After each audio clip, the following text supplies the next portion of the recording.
Hey there, I'm Jeff with CreditCards.com. Today we're going over the Credit One Bank Platinum Visa for rebuilding credit. So we'll talk about the main things you need to know about this card. We do have a full review on our website though. This is more of an overview video. So if you really want to dig in and see some of the finer details, definitely go to our website, CreditCards.com. If you're watching on YouTube, I will have that in the video description below for you. If you're already on our site, you're probably watching this video within our full review. So you're probably already in the right place.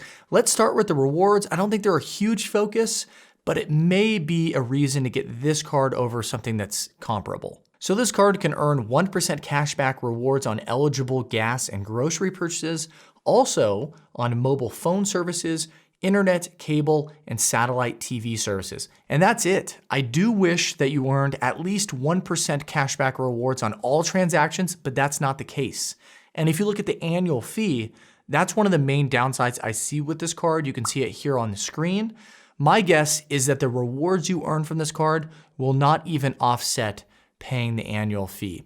I think that's unfortunate because there are some other similar cards, maybe not perfectly comparable, but where the rewards you might anticipate will pay the annual fee for you. So if you want to see some other similar cards or other guides that are related to this, I can link some of those in the video description below for you. So I'm not in love with the annual fee situation. Fortunately though, this is an unsecured credit card, meaning it does not require a security deposit upfront. A lot of cards that target a similar demographic, they will be secured cards that require a deposit up front. This particular card is unsecured, so you don't have to worry about that. Also, it does come with $0 fraud liability, meaning if you notice any fraudulent activity on your account and you report that in a timely manner, you should not be out any money whatsoever. So that's one of the main advantages of a credit card versus a debit card or even spending with cash. So $0 fraud liability is a good thing. And this is probably something you already are aware of, but this is indeed a credit card and they do report your activity to the 3 major credit bureaus. And so hopefully if you're using the card responsibly, you should increase your credit score over time. That's at least the goal. And with this card, they do provide you a free monthly credit score and credit report through Experian. So you can make sure things are hopefully going well and there's no fraud or errors on your account.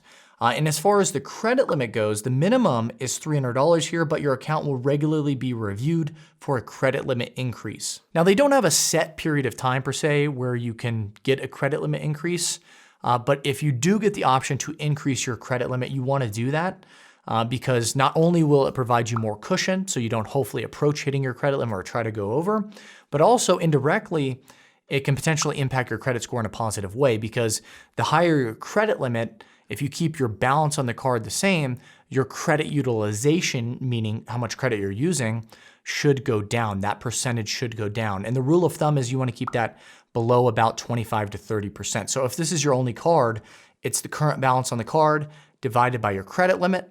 And so mathematically keeping the numerator the same, if you increase the credit limit, that should decrease your utilization. And that's a major component of your credit score. So hopefully you would see a positive impact to your credit score. But that's about it for the video. I would encourage you to read our full review and to check out some of the other guides on our website just to get smart on what else is out there. I'm not in love with the annual fee situation here or the relatively high APR, but I think that is to be expected. And there's a pretty limited number of unsecured credit cards that target a demographic like this one. So it could be intriguing for that fact alone. So definitely check out the full review. Thanks for watching the video. Have a great day.